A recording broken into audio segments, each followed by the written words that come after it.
Hey guys, Neptune here. Today I'm going to talk to you about DI boxes and how to use them in your studio. They're, in my opinion, essential to every studio, and there's just a few things you need to know about them to get started. Firstly, there's two main types of boxes. There's active and passive. Passive boxes aren't going to change the signal much. They don't require any power.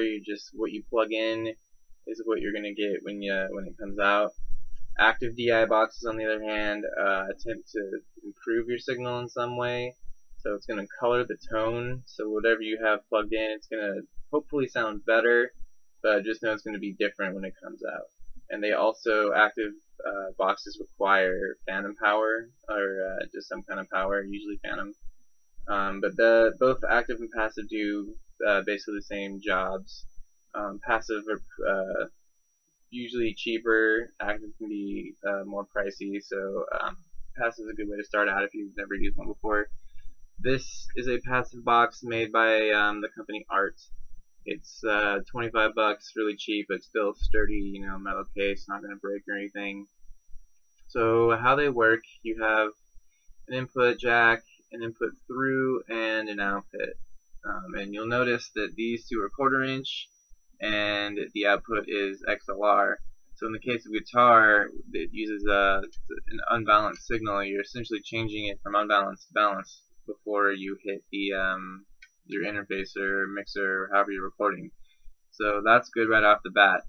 Also, you're gonna have some features, and they're gonna vary from box to box, but they usually are gonna have some kind of a filter, high pass or low pass, and then there's also pads. If your signal's too hot, you can reduce the signal. So just stuff that's good to have, and it's good to fix it here before it hits your DAW. You don't have to worry about it later.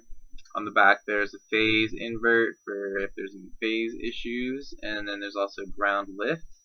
And what that does is if the signal from the guitar going to the input is staticky or has a hum, any kind of unwanted noise that is blended in with the signal, you can hit the ground switch, and that's going to attempt to get rid of that sound and just keep the pure guitar sound that you want. So it's a really good thing to have. Through jack here basically is another output. So if you're running a guitar into here, you can run this out to an amp.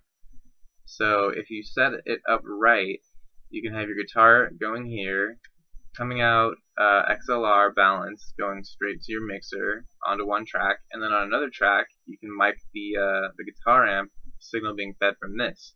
So you're essentially going to have the direct signal and the mic amp signal. So when you're mixing, you have both options there, the exact same guitar performance, and you can blend the two together or choose one over the other.